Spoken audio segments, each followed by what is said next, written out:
Assalamualaikum warahmatullahi wabarakatuh. Bismillah, alhamdulillah, wa syukrulillah.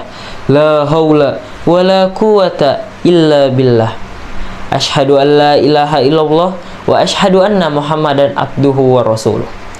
Puji beserta syukur hanya milik Zat yang Maha Ghafur, yang nikmatnya senantiasa tercucur tak akan pernah terukur, yang memberikan kita umur, rezeki mujur dan hidup makmur.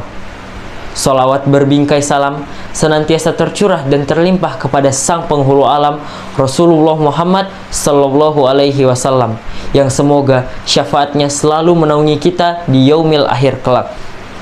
Hai Anandita, namaku Muhammad Rasya Fernanda dari MTS Labaika, dan aku adalah salah satu dari ribuan generasi muda yang berjuang membangun pribadi dengan akhlak agar dapat menghadapi tantangan yang ada di zaman sekarang.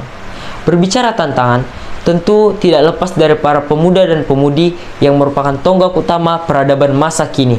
Di tengah dahsyatnya gempuran godaan dunia terhadap para pemuda yang datang dari berbagai arah, mulai dari lingkungan keluarga, masyarakat, bahkan media sosial sekalipun menunjukkan pentingnya membekali generasi muda agar tidak terjerumus ke dalam hal-hal yang salah. Disinilah letak pentingnya pendidikan akhlak diberikan. Tetapi pendidikan seperti apa yang harus diajarkan dan akhlak seperti apa yang harus diterapkan? Sebelum masuk daripada penjelasan utama, kita perlu mengetahui apa itu akhlak. Akhlak merupakan salah satu bagian dari syariat yang mengatur tingkah laku manusia sesuai dengan ajaran Islam. Yang mana di masa sekarang ini sangat banyak hal yang dapat mempengaruhi akhlak para pemuda. Sedikit demi sedikit budaya luar masuk dan perlahan merusak tingkah laku, mulai dari pakaian terbuka sampai hilangnya tata krama terhadap orang yang lebih tua, merupakan bukti semakin terkikisnya nilai-nilai akhlak yang baik dalam jiwa para generasi muda. Selain itu, kecanggihan teknologi yang disalahgunakan pun semakin merusak pola pikir para remaja, khususnya generasi muda Islam. Diperparah lagi dengan pengaruh negatif dari lingkungan keluarga ataupun pertemanan yang membuat mereka semakin mengalami kemerosotan akhlak. Tetapi walaupun demikian, di antara ribuan pemuda yang terpengaruh dengan itu semua, ada golongan pemuda yang tidak sedikit pun tertarik, tetap mempertahankan ketaatannya dan tetap menjunjung tinggi nilai-nilai akhlak yang baik dalam hatinya. Pemuda-pemuda seperti inilah yang membuat Allah Subhanahu wa taala kagum kepada mereka karena tidak memiliki sebuah atau kecenderungan untuk melakukan perbuatan menyimpang yang dilarang oleh Allah Subhanahu wa taala. Seperti dalam hadisnya, Rasulullah Shallallahu alaihi wasallam bersabda, "Ya jaburubbuka min syabbi laisat lahu sobwah." Rabbmu kagum dengan pemuda yang tidak memiliki sobwah.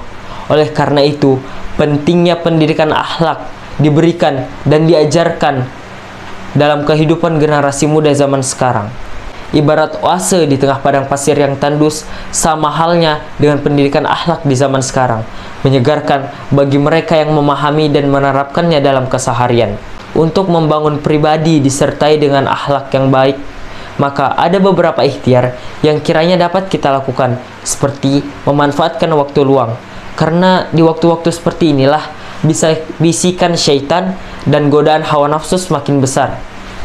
Untuk mengatasi hal itu, hendaklah kita mengisi waktu luang dengan kegiatan yang berbau positif, seperti dengan menghadiri majelis-majelis ilmu. Kemudian, yang tak kalah penting yaitu lingkungan pertemanan. Mengapa lingkungan pertemanan? Karena Rasulullah sendiri telah menjelaskan bahwasanya pertemanan merupakan cerminan diri dari seseorang. Al-mar'i ala dini khalilih, fanzartum alhadukum man yukhalil. Seorang manusia akan mengikuti agama teman dekatnya.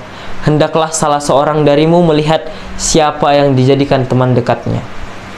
Oleh karena itu, kita, khususnya generasi muda, dituntut untuk mencari pergaulan yang baik agar tidak terjerumus ke dalam maksiat.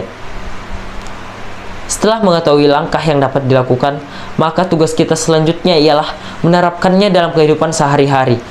Karena tidak ada yang bisa mengubah diri kita selain usaha diri kita sendiri. Seperti dalam surah Ar-Ra'd ayat 11 yang berbunyi, "Innallaha la yughayyiru ma biqaumihi hatta yughayyiru ma bi anfusihim." Sesungguhnya Allah tidak akan mengubah nasib suatu kaum sebelum mereka mengubah diri mereka sendiri.